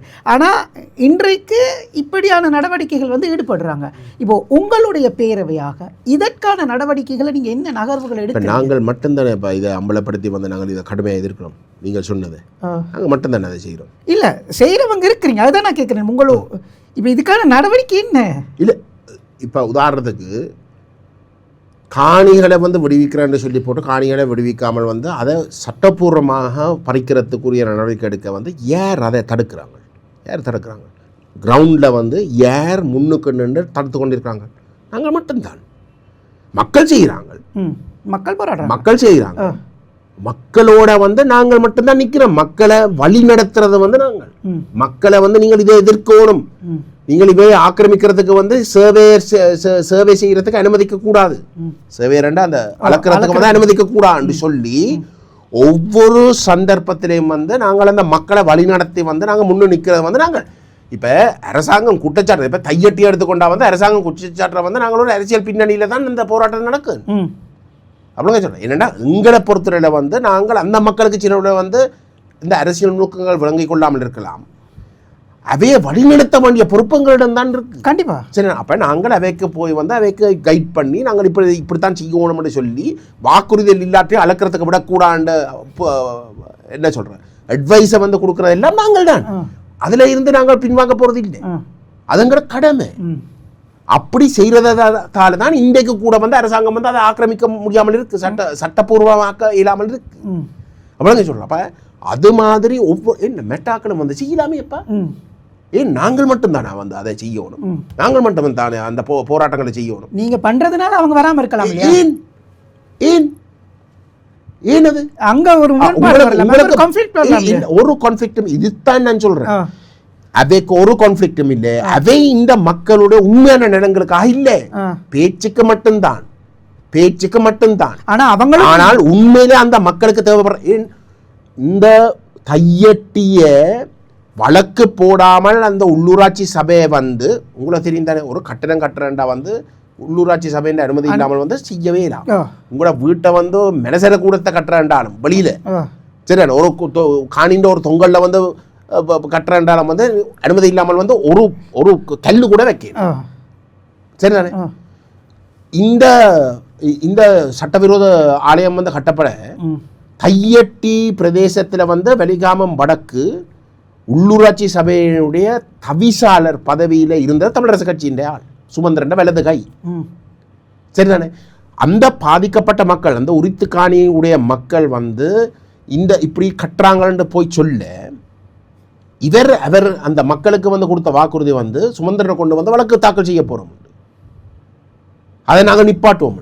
அப்ப அந்த மக்கள் வந்து அமைதிப்பட்டு சரி உரிய நடவடிக்கை எடுப்பாங்க என்ற நம்பிக்கையில வந்து பேசாமல் இருந்தது. 2 வருஷம் போக வந்து கட்டிட்டாங்க. விளங்க சொல்றேன். அப்ப கட்டினதுக்கு பிறகுதான் அவைக்கு தெரிய வருது ஒரு நடவடிக்கை எடுக்க இல்லை, எங்களுக்கு சொல்லி ஏமாத்தினதே தவிர வந்து இவன் ஒரு நடவடிக்கை எடுக்க இல்லை. விளங்க சொல்றேன். அதான் ஹை செக்யூரிட்டி ஜோன். அப்ப அங்கால போய் சரி அப்ப கட்டினதுக்கு பிறகு கோபுரம் எல்லாம் தெரிய வரத்தான் இவங்களை தெரிய வரதோட கட்டிட்டாங்க. அந்த சந்தர்ப்பத்தில் தான் எங்களுக்கு திரும்பி வரையணும். அவ்வளோங்க சொல்கிறேன். அப்போ நாங்கள் வந்து என்ன செய்கிறோம், நாங்கள் வந்து போராட்டங்களை வந்து நடத்துகிறோம். மக்களை கொண்டு ஒவ்வொரு பௌர்ணமிக்கும் வந்து பௌர்ணமி இல்லை ஒவ்வொரு போயகம் வந்து நாங்கள் போராட்டங்கள் நடத்துகிறோம். ஏன் நடத்துகிறோம்? சிங்கள மக்கள் அங்கே வழிபாடுக்கு வர சிங்கள மக்களுக்கும் தெரிய வேணும் வந்து இதோட அநியாயம் நடந்திருக்கு. உலக சொல்கிறேன். நாங்கள் அதை தொடர்ச்சியாக செய்யணும். நீங்கள் வரலாம் தானேப்பா, அதுக்கு நீங்க அழைப்பு விடுத்தீங்களா? நாங்களே அழைப்பு விடுவோம். நீங்க கேட்டாவே அரசியல் நீங்க சொல்லிருக்கோம், எங்களை கேட்டா வந்து அவங்க அரசியல். சரி, இப்ப நீங்க சொல்றீங்க இல்லையா, நாங்க தானே அதை வழி நடத்துறோம், நாங்க தானே அவங்களுக்கு அறிவுரை கொடுக்கிறோம். சட்ட ரீதியான அந்த குடும்பங்களுக்கு வந்து அவை முற்று முழுதாக ஏமாற்றப்பட்டு கைவிடப்பட்ட ஒரு நிலையில எங்களுக்கு வரையணும். எங்களிடம் வார இடத்துல வந்து நாங்கள் அந்த பொறுப்பை எடுக்கிறோம். நாங்கள் அந்த பொறுப்பை எடுக்கிறோம். நாங்கள் அந்த பொறுப்பை எடுக்கிறபடியால் மெட்டவனும் வந்து அவங்களுக்கு சப்போர்ட் பண்ண தேவையில்லை என்று சொல்ல வேண்டியதான். அடிக்கடி வந்திருக்கிறார் இல்லையா அந்த இடத்துக்கு? அது இல்லையே, நான் சொல்ல ஒரு கட்சியாக சரி, ஒரு கட்சியாக உங்களுக்கு தான் 8 பாராளுமன்ற உறுப்பினர்கள் இருக்கு, எங்களுக்கு உண்டு. இவ்வளவு சொல்றேன். நீங்கள் தான் எல்லாத்துக்கும் சொல்றோம், நாங்கள் தான் தனிப்பெரும் கட்சி, தமிழ் தேசிய அரங்கில் நாங்கள் தான் பிரதான கட்சி என்று எல்லாம் எந்த தூதரத்துக்கும் வந்து நீங்கள் எழுதுவீங்க கடிதம், நாங்கள் தான் பிரதான கட்சி. பிரதான கட்சி என்றா வந்து மக்களுக்காக வந்து கதையேன் போராடேன், அதுகளுக்கு வர மாட்டேன். அனுரகுமார் திசாநாயக்க பின் கதாவால போய் சந்திச்சு போட்டு இதை செய்யும் அதை செய்ய, இது குடு அது குடுன்னு கதைக்கிறதுக்கு போவீர்கள். ஆனா உங்களை வாக்க போட்ட மக்களுக்காக வந்து கதைக்கிறதுக்கு அது தமிழ் தேசிய பேரவே அது அவே போயிருக்கிறோம், அது இவே போயிருக்கிறோம்னு சொல்லி நழுவுற வேலையை தான் நீ பார்க்குற. சரி, நான் சொல்ல வரேன் என்றால், நீங்கள் சொல்கிற இந்த மக்களுடைய இவ்வளோ பிரச்சனை இருக்கிற இடத்துல வந்து நீங்கள் என்ன செய்கிறீங்கன்னு அந்த கேள்வி எங்களிடம் நீங்கள் கேட்கக்கூடாது, கேட்கவும் இயலாது. நாங்கள் மட்டும்தான் செய்கிறோம் என்றதை தான் நான் சொல்ல வரேன். எங்கே பார்த்தாலும் பாதிக்கப்படுற மக்கள் உடைய பக்கம் இருக்கிறத வந்து நாங்கள் ரிஸ்கை எடுத்து வந்து அவர்களோட துணிஞ்சு நிற்கிறதுக்கு வந்து அது எங்களோட வேலையாக, அது எங்களோட கடமையாக வந்து நாங்கள் பார்த்து செயல்படுகின்றோம். அது வந்து மக்கள் எங்களுக்கு வாக்களிப்பினமோ இல்லையோன்றதை தாண்டின ஒரு விஷயம். எங்களுக்கு ஒரு உள்ளூராட்சி உறுப்பினர் இல்லாத நேரத்திலையும் கூட கேப்பாப்பிளவில் வந்து கேப்பாப்பிளவுண்டா உங்களுக்கு தெரியும், அந்த நேரம் சரி போர் முடிஞ்ச கையோட அங்கே கால் வைக்கிறாதனே இராணுவம் முழுக்க சரிதானே, புலனாய்வும் இராணுவம் தான் சனத்துக்கு வந்து எங்களோட கதைக்கிறதே பயந்து இந்த காலகட்டம். கேப்பாப்பிளவும் வந்து விடுவிக்கப்பட வேணும் என்று வந்த போராட்டத்தை செய்ய கல்லால வந்து இராணுவத்தால் தாக்கப்பட்ட நாங்கள் தாக்கப்பட வந்து நாங்கள் போராடினோம். அப்படிங்க சொல்கிறேன். ஒரு உள்ளூராட்சி உறுப்பினர் கூட அப்போ இருக்கல எங்களிடம் இருக்கே. அப்போ எங்களை பொறுத்தவரையில் வந்து எங்களுடைய அரசியல் பார்வை வந்து இது அங்கீகாரம் கொடுக்கணுமோ இல்லையோன்றதை தாண்டி நாங்கள் ஒரு அரசியல் அறிவு இருக்கக்கூடிய பூகோள அரசியல் போன்ற சர்வதேச அரசியல் போன்ற விஷயங்கள் சம்பந்தமாக எங்களுக்கு ஒரு அனுபவம் இருக்கக்கூடியவர்கள். நாங்கள் இந்த மக்களுக்கு வந்து கைட் பண்ணணும், நாங்கள் அவர்களை வழிநடத்தணும்னு தான் எங்களோட கடமை. அதுதான் எங்களுடைய முதல் பணி என்ற அடிப்படையில் செயல்படுற ஒரு அமைப்பாகத்தான் நாங்கள் இருக்கிறோம். அந்த கடமையை நாங்கள் தொடர்ந்து செய்கிறோம். நீங்கள் எங்கே நாங்கள் செய்யலை என்றதை முதல் சொல்லுங்க. உங்க சொல்கிறேன். அப்போ இப்போ நான் கேட்குறேன், வடகிழக்கில் வந்து 19 தமிழ் பாராளுமன்ற உறுப்பினர்கள் தெரிவு செய்யப்படணும் ஒவ்வொரு தேர்தலும். ஒன்றே 19 இல்லை 18, இந்த முறை 19 பேர் தெரிவு செய்யப்பட்டிருக்கு.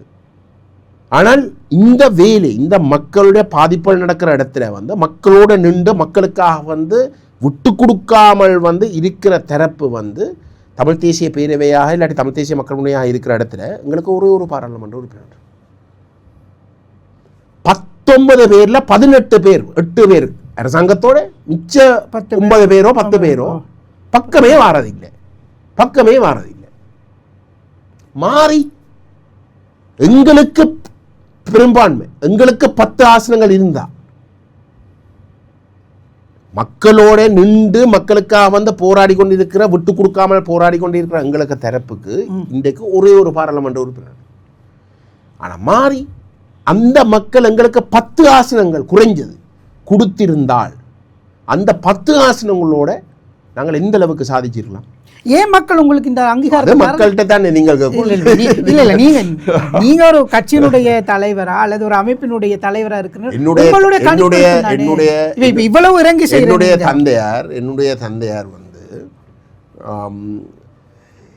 எந்த அரசியல் அனுபவத்தில் வந்து நான் சொல்கிறேன், என்னுடைய தந்தையார் வந்து இந்த பாராளுமன்ற உறுப்பினர்கள் என்று தெரிவு செய்து 30 வருஷமாக வந்து இருந்தவர்களுக்கும் கூட தமிழ் மக்களால் வந்து நேசிக்கப்படுற ஒரு ஆளாக இருக்கிறார். சரிதானே? ஒரு நாளாவது அவர் ஒரு பாராளுமன்ற உறுப்பினராக தெரிவு செய்யப்பட இல்லை. அவ்வளோ சொல்கிறேன். ஆனால் எனக்கு எந்த விதமான கூச்சலும் இல்லாமல் நான் சொல்லுவேன், என்னுடைய தந்தையாருடைய பேரை வந்து எங்கட தமிழ் மக்கள் மட்டும் சொல்ல, முஸ்லீம் மக்கள், ஏன் சிங்கள மக்கள் மட்டும் தெரியும். சரிதானே? அவருடைய பேரை சொன்னால் அந்த அளவுக்கு வந்து அவருக்குன்ற ஒரு மதிப்பும் அதே மட்டத்தில் வந்து ஒரு விருப்பமும் இருக்கு. அவ்வளோங்க சொல்கிறேன். அப்போ இது பதவியால் வந்த ஒரு விஷயம் இல்லை, இது காலப்போக்கான மக்கள்கிட்ட அவருடைய செயல்பாடுகள் அதை எல்லாத்தையும் பின்னோக்கி பார்க்குற இடத்துல வளர்ந்த ஒரு அன்பு. ஆனால் துரதிர்ஷ்டவசம் அவரை மக்கள் வந்து ஒரு தலைமையாக வந்து அவர் வாழ்ந்த காலத்தில் வந்து அங்கே இருக்கின்ற அதுதான் எங்களுடைய நிலைமையாக இருந்தாலும் கூட இருந்து போகட்டும். அவ்வளோங்க சொல்கிறேன். ஆனால் நாங்கள் சரியானதை செய்வோம், எங்களுக்கு வந்து நாங்கள் சரியானதை செய்வோம்ன்ற ஒரு அசைக்க முடியாத நம்பிக்கை, அந்த துணிச்சலும் வந்து எங்களிடம் இருக்கு. இப்போது கஜேந்திரகுமார் பொன்னம்பலம் பாராளுமன்றத்தில் பேசுகிறீங்க, இந்த அரசாங்கம் ஒரு முதுகெலும்பு இல்லாத அரசாங்கம் அப்படின்னு சொல்கிறீங்க. உண்மையிலுமே இந்த அரசாங்கத்துக்கு முதுகெலும்பு இல்லையா? இல்லை. இந்த இவ்வளவு 1.5 வருடம் ஆட்சி செஞ்சுருக்கிறாங்க, இதுக்குள்ள தமிழர்களுக்கு கொடுத்த தீர்வுகள் என்ன அப்படின்ற ஒரு கேள்விக்குறி நம்ம வச்சா ஒன்றுமே இல்லை. அதுக்காகத்தான் நான் சொல்கிறேன், ஒரு முதுகெலும்பு இல்லாத ஒரு அரசாங்கம். வெக்கம் இல்லாமல் வந்து தேர்தல் காலத்திலையும் இப்பவும் கூட தமிழ் மக்களுக்கு சொல்லுவாங்க வந்து, இதுக்கு முதல் ஆட்சி செய்த அத்தனை பேரும் வந்து இனவாதிகள், தமிழ் மக்களை கேவலமாக வந்து நடத்தினவை, திட்டமிட்டு வந்து தமிழ் மக்களுக்கு எதிராக, தமிழ் பேசும் மக்களுக்கு பொதுவாக எதிராக செயல்பட்டவை, மலையக மக்கள் தொடர்பாக கூட வந்து அவை வந்து மிக மோசமாக வந்து ஓரம் கட்டினவை என்றெல்லாம் சொல்லிவிடும். ஆனால் நாங்கள் கேட்குறோம், சரிப்பா அது அவங்க இனவாதிகளான்னு நாங்களும் ஏற்றுக்கொள்கிறோம். நீ இனவாதி இல்லை தானே, அவங்க செய்ததுக்கு வித்தியாசமாக நீ என்னத்தை செய்திருக்க? கணக்கெல்லாம் சொன்னேன் தானே. நாங்கள் பயங்கரவாத பிரச்சனை நீக்கும், அதுக்கு பதிலாக இந்த ஒரு சட்டம் தேவையில்லை. இராணுவத்துக்கு வந்து விவசாயம் செய்கிறதும் இதுவும் செய்கிறதும் தொழில் இல்லை, பாதுகாப்பு மட்டும்தான், மக்களோட பொது காணியிலும் விவசாய காணியிலும் எல்லாம் இருக்கையில் அது எல்லாம் விடுவிக்கப்படணும். கணக்கெல்லாம் சொன்னவே தானே. என்னத்தை செய்திருக்காங்க? சிங்கள பௌத்த பேரினவாதத்துக்கு எல்லாட்டும் இந்த பிக்குமேருக்கு பயத்தில் அவை வந்து முழுக்க வந்து அந்த இனவாத நிகழ்ச்சியை வந்து முழுக்க உள்வாங்கி இருக்கிறவண்ண தான் உண்மை. ஆனால் தமிழ் சமூகமும் முஸ்லீம் சமூகமும் தமிழ் பேசுகிற சமூகம் அவங்களை ஏற்றுக்கொண்டு இருக்கிறாங்களே. இல்லையே, அதை நீங்கள் தானே சொல்றீங்களாப்பா, எங்கே ஏற்றுக்கொண்டிருக்காங்க? இல்லை, இப்போ எல்லா இடங்கள்ல அவங்களுக்கு கிடைச்ச வாக்குகளாக கிடைச்சா இதுக்கு இன்றைக்கு இந்த ஜனாதிபதிக்கு இருக்கக்கூடிய அங்கீகாரம் இருக்கட்டும், எல்லாரும் ஏற்றுக்கொள்ளுற. இப்போ உள்ளூராட்சி தேர்தல் எடுங்கோ, பாராளுமன்ற தேர்தல் நடைபெற்று 6 மாதத்துக்குள்ளே வந்து உள்ளூராட்சி தேர்தல் நடைபெற்றது. பாராளுமன்ற தேர்தலில் வந்து என்பிபிக்கு கிடைச்ச வாக்குகளுக்கும் விட 35% வந்து வாக்கு வந்து சரிவு ஏற்பட்டது உள்ளூராட்சி தேர்தலில். அப்போ நீங்கள் எந்த அடிப்படையில் சொல்கிறீர்கள் வந்து மக்கள் அவைக்கு வாக்களிச்சிருக்கீங்க? எந்த அடிப்படையில்? இப்போ நான் இதுக்கு முதல்ல நீங்கள் கேட்ட கல்விக்கு சொன்னேன் வந்து, இந்த டக்ளஸ் தேவானந்த, அங்கஜன் ராமநாதன், இந்த பிள்ளையான் இவை எல்லாருக்கும் வந்து வடகிழக்கில் கிடைச்ச வாக்களுக்கும் விட குறைவான வாக்கள் தான் என்பிபி கிடைச்சிருக்கு. ஆனால் அந்த வாக்கு ஒரு இடத்துக்கு வந்து குவிஞ்சது. சரிதானே? ஒவ்வொரு மாவட்டத்திலும் வந்து ஒரு இடத்துல வந்து குவிஞ்சிருக்கு. ஆனால் அரசு சார்பான வாக்கு இதுக்கு முதல் வந்து பிரிஞ்சு வாக்களிக்கப்பட்ட எண்ணிக்கைக்கும் கூட குறைவாகத்தான் என்பிபிக்கு வந்து கிடைச்சிருக்கு. இப்போ இந்த இடத்துல வந்து அவைக்கு வந்து மக்கள் கூடுதலான அங்கீகாரம் கொடுத்துருக்குன்னு நீங்கள் சொல்கிறீங்க. இப்போ அவங்க எதை சொன்னாலும் மக்கள் ஏற்றுக்கொள்கிற மனநிலைமையில இல்லை, வடகிழக்குல இல்லை. இப்போ நாங்கள் பார்க்குற ஒரு நிலைமையில நாட்டில் இவ்வளோ பிரச்சனை இருக்குது, மக்களுக்கு வாழ்வாதார சிக்கல் இருக்கிறது, பொருளாதார சிக்கல் மக்களுக்கு இருக்குது, விலைவாசி அதிகரிப்பு இருக்கு. ஆனால் எந்த இடத்துலையும் மக்கள் அதுக்கு எதிர்வினையாக எதையும் மாற்றாங்க இல்லையே. அந்த சுமையை வந்து அவங்க தொடர்ந்து வச்சிருக்காங்களே, அந்த சுமையே வேணுமுண்டு. இப்போ கோட்டாபே ராஜபக்சன்ற காலத்தில் வந்து அந்த 2 வருஷம் முடிகிற கட்டத்தில் வந்து உருவாகின பொருளாதார நெருக்கடி இன்றைக்கு இல்லை, அந்தளவு தூரத்துக்கு இல்லை. நெருக்கடி இருக்குன்றதில் மாற்ற கருத்து இல்லை. ஆனால் இந்த அண்டைக்கு உருவாகின நெருக்கடி மாதிரியான காலம் இப்போதைக்கு இல்லை. அது ரணில் விக்ரமசிங்க ஜனாதிபதி ஆனதுக்கு பிறகு வந்து ஐஎம்எஃபோட வந்து அந்த ஒப்பந்தங்களை செய்து வந்து அந்த இக்கானமியை கொஞ்சம் ஸ்டெபிலைஸ் பண்ணன்றது உண்மை. அது யார் ஆட்சிக்கு வந்திருந்து ஐஎம்எஃபோட வந்து அந்த ஒப்பந்தங்கள் செய்திருந்தாலும் வந்து அந்த ஸ்டெபிலிட்டி வந்திருக்கும் ஷுவராக. சரி, அப்போ அது வந்திருக்கு. அது அன்றா தொடர்ந்தும் கொண்டு போகிறார். கொண்டு போகிறபடியால் வந்து அந்த ஒரு புரட்சி நடத்தி இவங்களை தூக்கி எறிய வேணும்ன்ற அளவுக்கான நெருக்கடி இன்னும் வரையில்லை, மக்கள் மட்டத்தில் வந்து வரையில்லை. அது வரும். ஆனால் இது வரைக்கும் அப்படி வரையில்லை. அதே பெரிய வெற்றி தானே யாருக்கு? அதே அப்படி ஒரு வெற்றி. அது கோட்டாபே 2 வருஷத்துல என்னென்றால் இப்போ இதுக்கு முதல் இருந்த அரசாங்கங்களும் சிங்கள மக்களை வந்து திருப்திப்படுத்தி ஒரு மட்டத்தில் வந்து திருப்திப்படுத்தி கொண்டு கொள்ளை அடித்தது தான் செய்தவை. ஆனால் ஒரு வளர்ச்சியை வந்து காட்ட முடியல, எந்த ஒரு இடத்துலையும் காட்ட முடியல. இல்லாட்டி போர் முடிஞ்ச 17 வருஷத்துக்குள்ளே கணிசமான வளர்ச்சி நடந்திருக்கணுமே, நடக்கவே இல்லை. கண்டிப்பாக போர்க்காலத்தில் சொன்னவே போர் முடிஞ்ச உடனே நடக்கும். போர் முடிய வந்து நடக்க இல்லை, மாறாக வங்குரோத நிலைமைக்கு போகும். சரி, இதில் இருந்து விடுபடுவோணுமென்றது தான் அந்த புரட்சி நடந்த 2 வருஷத்துக்கு முன்னாடி. அப்படிங்க சொல்கிறேன். அப்போ அந்த புரட்சி நடந்து ஒரு புது வளமையாக 2 ஆசனங்கள் 3 ஆசனங்கள் மட்டம் கிடைக்கிற ஒரு தரப்புக்கு 189 ஆசனங்களை கொடுத்திருக்கிறோம். கொடுத்து பார்ப்போம். சரித்திரத்திலே இதுவரைக்கும் செய்யாத ஒரு விஷயத்தை முதல் தடவையாக வந்து சிங்கள மக்கள் செய்திருக்கிறோம். தெற்கில் இருக்கிற மக்கள் செய்திருக்கிறோம். வடக்கு கிழக்கில் இருக்கக்கூடிய தமிழ் முஸ்லீம் மக்கள் செய்ய இல்லை, ஆனால் தெற்கில் இருக்கிற மக்கள் செய்திருக்கிறோம். சரி, செய்த இடத்துல அந்த அரசாங்கம் வந்து ஏதோ ஒரு வகையில் வந்து ஒரு மோசமான ஒரு நிலைக்கு பொருளாதாரத்தை கொண்டு போகலை. சரிதானே? ஆனால் எதிர்பார்க்குற வளர்ச்சி கிட்ட கூட வர இல்லை.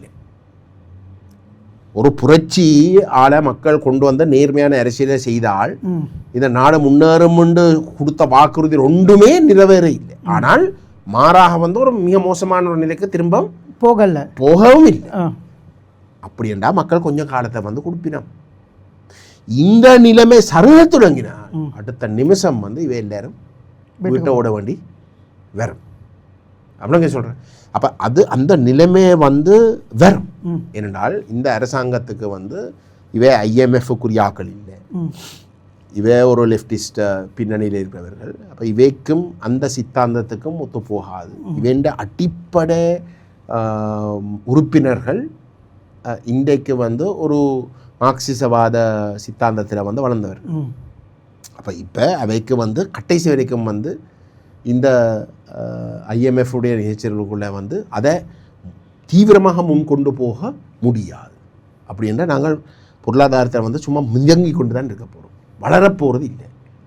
கடலில் வந்து சும்மா மிதங்குறோம், நாங்கள் நீந்த போகிறது இல்லை, முன்னுக்கு போக போகிறோம், சும்மா இப்படியே கீழே போக போகிறதும் இல்லை. ஆனால் இப்படியே இருக்கு, ஒரே நிலையில் இருக்கிறோம் இப்போ.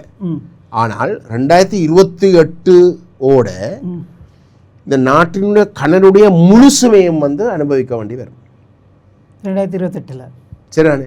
அந்த இடத்துல இப்போ இந்த ஐஎம்எஃப் வந்து 5 வருஷம் காலாவசம் வழங்கினதை வந்து அந்த 5 வருஷத்துக்குள்ள வந்து கடனை கட்ட தேவையில்லை என்று சொல்லி ஒரு குறிப்பிட்ட காலாவாசத்துக்கு வந்து முழுமையாக கட்டாமல் வந்து ஒரு குறிப்பிட்ட அளவு கட்டுறது, ஆனால் மிச்சத்தை வந்து கட்டாமல் விட்டதுக்கு காரணம் வந்து நீங்கள் அந்த வருமானத்தை வச்சுக்கொண்டு முழுமையாக வந்து பொருளாதாரத்தை வளர்க்குறதுக்கு, சரிதானே, பொருளாதாரத்தை வளர்க்குறதுக்கு, குரோத்தை கூட்டுறதுக்கு நீங்கள் பயன்படுத்த கொண்டு தான் விட்டவை. ஆனால் இவையால் அதை செய்யலை. ஏன்னா செய்ய வேண்டிய ப்ரைவேட்டைசேஷன் ஒன்றுமே செய்யலாமல் இருக்கு.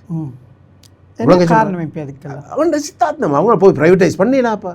மார்க்சிசவாதம் பண்ணால் இன்னும் வந்து அரசு கட்டமைப்பை வந்து வளர்க்குற பொறுப்பெடுக்கிறதும் தானே அவங்களோட. அப்போ அது கொண்டு போக இல்லாத ஒரு நிலையில், ஆனால் பாரிய வீழ்ச்சியும் நடக்கல.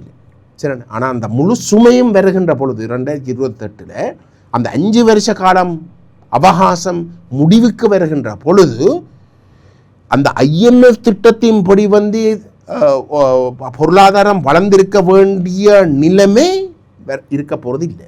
அந்த சுமை அந்த இடத்துல உருவாகின்ற பொழுது தான் இந்த அரசாங்கத்துக்கு வந்து நெருக்கடி கணிசமாக வரும். அந்த வருஷம் தான் தேர்தலும் நடக்க போகிற ஒரு வருஷம். முழுமையாக இந்த அரசாங்கம் 5 வருஷம் ஓடும் அப்படின்றீங்களா நீங்கள்? நிறைய நிறைய விஷயங்களை சொல்றாங்க இல்லையா? இல்ல, நீங்களும் 5 வருஷம் முழுமையா ஓடும் ஏற்றுக்கொள்றீங்களா? 5 வருஷம் வந்து திரும்பவும் சொல்கிறேன், இந்த பொருளாதாரம் வந்து மிதங்கி கொண்டு இருக்கிறது வந்து மக்கள் வந்து ஒரு புரட்சி செய்கிறதுக்கு வந்து விடாது, அந்த தேவை இருக்க போகிறது இல்லை. ஆனால் இந்த சுமை கூட துறங்க மக்கள் ஏற்றுக்கொள்ள போகிறதும் இல்லை. அப்போ ஏதோ ஒன்று செய்யணும். 189 ஆசனங்களை கொடுத்து ஏதோ ஒன்று செய்யணும். ஏதோ ஆக குறைஞ்சது இவை திரும்ப வந்து ஒரு தேர்தலில் வந்து ஒரு கணிசமான ஒரு ஆசனங்களை பெறுவதாக இருந்தால், நீ வாழ்க்கையில் வந்து 159 இவைக்கு கிடைக்க போகிறது இல்லை, அது ஒரு பகல் கனவு. ஆனால் அட்லீஸ்ட் ஆக குறைஞ்ச வந்து ஒரு ஒரு ஒரு என்ன ஒரு 100க்கு கிட்டேயாவது பெறப்போர் என்றால் ஏதோ ஒன்று இதுவரைக்கும் செய்யாத ஒரு விஷயத்தை சாதிச்சே ஆகும். ஏதோ உண்டு. என்னடா 159 வரலாற்றே இல்லாத அளவுக்கு வந்து ஒரு கட்சிக்கு வந்து கொடுத்திருக்கு. வேறு எந்த ஒரு கட்சிக்கும் வந்து இது வரைக்கும் கிடைக்கல. இலங்கையில சரித்திரத்திலே வந்து கிடையாது, ஜிஆர்ட ஆட்சியை தவிர வேறு எவருக்கும் கிடைக்கல. அவை அப்படிப்பட்ட ஒரு நிலையில் வந்து இவை என்ன செய்ய போயினோம்ன்றதுல தான் இவெண்ட எதிர்காலம், என்பிபி என்ற கட்சியுடைய எதிர்காலம் தங்கியிருக்கு. இவர்களே அந்த 159 எதிர்பார்த்திருக்க மாட்டாங்க, எதிர்பார்க்க இல்லை. அதெல்லாம் மாட்டுக்கிறது அவையே சொல்லி இருக்கிறோம் தானே, தாங்கள் எதிர்பார்க்க இல்லை என்று. சரி, எதிர்பார்க்க இல்லை. உண்மையில வந்து ஆட்சி அமைக்கிறதுக்கு வந்து அவை விரும்பவும் இல்லை. அதுவாங்க சொல்கிறேன், அனுரா வந்து விரும்பினா வந்து தான் எப்படி என்றாலும் பிரசிடெண்ட்டாக வந்து மெட்டவே தான் ஆட்சி அமைக்கிறது. அப்போ தான் நல்ல பிள்ளைக்கு நடித்து போட்டு அவங்களுக்கு தான் பெரும்பான்மை பாராளுமன்றத்தில் என்று சொல்லி போட்டு அவையே இன்னும் குற்றச்சாட்டி வந்து இந்த அடுத்த கட்டத்தில் வந்து ஆட்சி அப்படிக்கிறது தான் பார்த்தவர். ஆனால் இது முழுக்க வந்து அவருடைய பொறுப்பில் வந்திருக்கிற இடத்துல வந்து அவர் இன்றைக்கு வந்து தடுமாறுறார். அவையால் வந்து கொண்டு போக முடியாது. அவைக்குரிய அந்த ஆற்றல் மிக்க எவரும் வந்து இல்லை, உண்மையிலே அனுபவம் இல்லை. வந்து உண்மையிலே ஒரு விஷயத்தை கையாடுறதுக்கு கூட தெரியல. இப்போ அன்றைக்கு உதாரணத்துக்கு வந்து ஒரு கடத்தொழில் அமைச்சர் வந்து சந்திரசேனை வச்சிருக்கார். வந்து அந்த மேனேஜருக்கு வந்து கடத்தொழில் சம்பந்தமாக ஒரு விளக்கமும் இல்லை. ஒரு விஷயத்தை நடத்துறது கூட வந்து தெரியாது. சரி, ஒரு கூட்டத்தை வந்து கையாளக்கூட தெரியாது. எந்த ஒரு முடிவும் நாங்கள் இந்த ஒருங்கிணைப்பு குழு கூட்டம் வந்து யாழ்ப்பாணத்தில் நடக்கிற வந்து எந்த ஒரு கூட்டத்திலையும் வந்து ஒரு முடிவு எடுத்து அடுத்த கூட்டத்துக்கு வந்து ஒரு முன்னேற்றம் நடந்திருக்குன்றது காட்டையில்லாமல் இருக்குது. இப்போ நான் நிகழ்ச்சி நிறைவு செய்கிற நேரம் ஒரு முக்கியமான ஒரு கேள்வி, நீங்கள் நினைக்கிறீங்களா இந்த அரசாங்கத்துக்கு கீழாவது எங்களுடைய சமூகத்தினுடைய பிரச்சனைகளுக்கு ஏதாவது ஒரு தீர்வு கிடைக்கும், இல்லை ஏதாவது ஒரு பிரச்சனைக்கு தீர்வு கிடைக்கும் இந்த 5 வருஷத்துக்குள்ளேயோ இல்லை 4 வருஷத்துக்குள்ளேயோ இவங்க வழங்கின வாக்குறுதிகளில் ஏதாவது ஒன்று கிடைக்குன்ற ஒரு நம்பிக்கை உங்களுக்கு இருக்கா? நீங்களும் சொன்னீங்க நிறைய போராட்டங்கள் போராடுறீங்க, தமிழ் மக்களுக்காக போராடுறீங்க, பேசுகிறீங்க, எல்லாம் செய்கிறீங்க. இந்த எதிர்பார்ப்பும் இருக்கும். இப்போ உங்களால் தனியாக செய்ய முடியாது, இந்த நாட்டில் இருக்க ஜனாதிபதியோ இல்லை அதிகாரத்தில் இருக்கவங்களோ அதை செய்யணும். அதற்கான ஊக்குவிப்பு ஒரு பக்கம் நீங்கள் செய்கிறீங்க, செய்தாலும் தீர்வு ஏதாவது ஒன்று கிடைக்கும். தமிழ் மக்களுக்கு வந்து இவே ஊடாக வந்து எங்களுக்கு தீர்வு வரப்போகிறது இல்லை. மாறாக இவே இதுவரைக்கும் இல்லாத அளவுக்கு எங்களுக்கு ஒரு ஆபத்தான ஒரு அரசாங்கமாக இருக்க போகும். நான் ஏன் அதை சொல்கிறேன்டா, அனுரகுமாருக்கு இப்போ நான் உங்களுக்கு விளங்கப்படுத்தினேனே, அனுரகுமார என்பிபி அரசாங்கத்துடைய செல்வாக்குண்ட உச்சத்தில் கூட வடகிழக்கில் வந்து அவர்களுக்கு தமிழ் மக்கள் இல்லை தமிழ் பேசும் மக்கள் ஆணையை வழங்க இல்லை. தங்களோட செல்வாக்குண்ட உச்சத்தில் தெற்கில் வந்து 10 பேரில் 7 பேர் 70% வந்து தங்களை ஆதரித்த காலத்தில் கூட வடகிழக்கில் வந்து அவைக்கு அறுதி பெரும்பான்மை கூட கிடையாது. அது அவன் உச்ச பலத்தில் இருந்த இல்லாட்டி அவை பற்றி வந்து ஒரு உச்ச ஒரு நல்ல ஒரு அபிப்பிராயத்தில் இருந்த ஒரு காலத்தில் கூட வடகிழக்கு வந்து அவே நம்ப தயாராக இருக்கிறேன். இப்போ இன்னும் படுமோசம் 2 வருஷத்தில் ஒன்றுமே செய்யலை. இவங்களும் மாற்று கூட்டம்ன்றது தான் வடகிழக்கு இருக்கிற மக்களோட. அப்போ இந்த இடத்துல தமிழ் மக்கள் தமிழ் பேசும் மக்களோட வாக்குகளை எதிர்பார்க்க முடியாதுன்ற முடிவுக்கு வந்துருக்கு. உலக சொல்கிறேன். அப்போ என்ன செய்யலாம்? கிடைச்சிருக்கிற 159 பேரில் வந்து பிரதானமாக வந்து சிங்கள வாக்கு இருக்கிற இடத்துல அந்த வாக்கை மேக்சிமம் தக்க வைக்கிறதுக்கு பார்ப்போம். அந்த வாக்கு போன தேர்தலில் யாருக்கு உண்மையில் கிடைச்சு? கோட்டாபய ராஜபக்சண்ட அதிதீவிர சிங்கள பௌத்த பேரினவாதம். சரிண்ணே.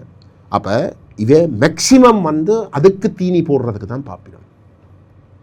இப்போ 189 பாராளுமன்ற உறுப்பினர்களாக வச்சுக்கொண்டு அந்த சிங்கள பௌத்த பேரினவாதத்துக்கு தீனி போடுற அளவுக்குத்தான் அவன் எதிர்கால அரசியல் தங்கியிருக்கிறதான் அவர்களுடைய பார்வையண்டா அவை வந்து ஒரு புதிய அரசியலமைப்பு கொண்டு வந்து ஒற்றையாட்சி அரசியலமைப்பு கொண்டு வந்து இந்த ஐக்கிய ராஜ்ய அரசியலமைப்பை கொண்டு வந்து துரதிர்ஷ்டவசமாக இந்த சுமந்திரன் தான் அதை தயாரித்தது.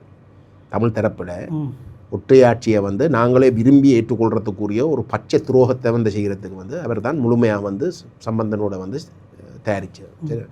அப்போ அவரையும் வச்சுக்கொண்டு இதை நிறைவேற்றுறது தான் அவர்களுடைய எதிர்பார்ப்பு. என்னடா அதை தமிழ் மக்களை கொண்டே ஒற்றையாட்சியை ஏற்றுக்கொள்ள வச்சிருக்கிறோம் என்ற ஒரு விஷயத்தை காட்டினால் மட்டும்தான் அந்த சிங்கள பௌத்த பேரினவாத வாக்கு வந்து தாங்கள் தொடர்ந்து தக்க வைக்கிறதுக்கு முடியும். பொருளாதாரத்தில் வந்து வளர்ச்சியை காட்டிலாட்டி வந்து குறைஞ்ச வந்து தமிழ் மக்களையே ஒற்றையாட்சியை ஏற்றுக்கொள்ள வச்ச அரசாங்கம் நாங்கள் தான் என்றதை காட்டி அதை நிரூபிக்கிறதன் ஊடாக மட்டும்தான் அவைக்கு வந்து அடுத்த தேர்தலில் ஒரு வாய்ப்பு இருக்கும். அந்த ஆபத்து 2029 அடுத்த தேர்தல் வரைக்கும் தமிழ் மக்களிடம் வந்து இருக்கு. இப்போ இந்த மாகாண சபை தேர்தலாவது நடத்தப்படுமா இவங்களோட ஆட்சிக்கு கீழே? இப்போ இந்த வருஷம் நடத்துறதுக்கான வாய்ப்பு இல்லைன்ற சமிஞ்சைகள் இருக்கு. அடுத்த நிதியை ஒதுக்கீடு செஞ்சிருக்கிறாங்க. அடுத்த வருடத்திலாவது நடக்குமா இல்லை அந்த உரிமைகளாவது நம்மளுக்கு கிடைக்கும்? என்னுடைய பார்வையில் நான் திரும்ப சொல்கிறேன், தேசிய மக்கள் சக்தி ஜேவிபிக்கு வந்து இருக்கக்கூடிய ஒரே ஒரு தெரிவு அந்த பேரினவாத சிங்கள இனவாத வாக்குகளை தொடர்ந்து தக்க வைக்கிறது என்றால் தமிழ் மக்களை கொண்டு வந்து அந்த ஐக்கிய ராஜ்ய அரசியலமைப்பை வந்து ஆதரிக்க பண்ணுறது தான் அவைக்கு இருக்கிற ஒரே ஒரு தெரிவு என்றால் அதை செய்கிறதுக்கு முன்னம் அவை இந்த மாகாண சபை தேர்தலை வச்சால் அவைக்கு கட்டாயம் வந்து அந்த 2024 கிடைச்ச அங்கீகாரம் இனி வரப்போகிறது இல்லை. நியாயமான சரிவு வரும். அந்த சரிவு வந்து ஒரு தேர்தலை வச்சு மாகாண சபையில் வந்து அந்த சரிவு அவை காட்டினதுக்கு பிறகு அந்த அரசியலமைப்பு விஷயம் வந்து சக்ஸஸ் ஆக போகிறது இல்லை. ஏன்னா சர்வஜன வாக்கெடுப்பில் வந்து அவை எதிர்பார்க்குற ஆதரவு கிடைக்க போகிறது இல்லை அப்படிங்க சொல்கிறேன். அப்போ அந்த நிலைமைக்கு வந்து அவை விட மாட்டோம். முதல் அந்த அரசியலமைப்பு விஷயத்தை சாதிச்சு போட்டு தான் ஒரு தேர்தலை வைக்கிறதுக்கு வந்து கூட விரும்புகிறோம்ன்றது தான் என்னுடைய பார்வை. ஆனால் நாங்கள் இருந்து பார்ப்போம். நல்லது. கஜேந்திரகுமார் பொன்னம்பலம் பாராளுமன்ற உறுப்பினர் அவர்களே, நன்றிகளை தெரிவித்துக் கொள்கின்றோம். நிறைய விடயங்கள் பேசணும், நிறைய பிடிஐ பற்றியெல்லாம் பேசணும். ஆனால் எல்லாருக்கிட்டையும் நாங்கள் இதை பற்றி பேசுகிறோம். உங்கள்கிட்ட வித்தியாசமான சில விஷயங்களை வந்து பேசியிருக்கிறோம். நன்றி. எங்களுடைய மகுடம் தொலைக்காட்சிக்கு வருகை தந்து இந்த சதுரங்கம் நிகழ்ச்சியில் கலந்து கொண்டமைக்கு நிகழ்ச்சி சார்பாகவும் என்னது சார்பாகவும் நன்றிகளை தெரிவித்து நன்றி. வணக்கம். நன்றி. நல்லது. நாங்கள் நிறைய விடயங்களை பேசியிருக்கின்றோம். அரசியல் சார்ந்த சில முக்கியமான விடயங்கள் பற்றி நாங்கள் இன்றைய சதுரங்கத்தில் பேசியிருக்கிறோம். மக்களினுடைய உணர்வுகளை பற்றி பேசியிருக்கிறோம். அந்த உணர்வுகளுக்கு மதிப்பளிக்கக்கூடிய ஒருவரை அழைத்து பேசியிருக்கின்றோம். அடுத்த வாரமும் சதுரங்கம் நிகழ்ச்சியில் சந்திக்கலாம். இன்னும் பல தலைப்புகளுடன் விடை பெற்றுக் கொள்கின்றேன். நான் சேகு. நன்றி. வணக்கம்.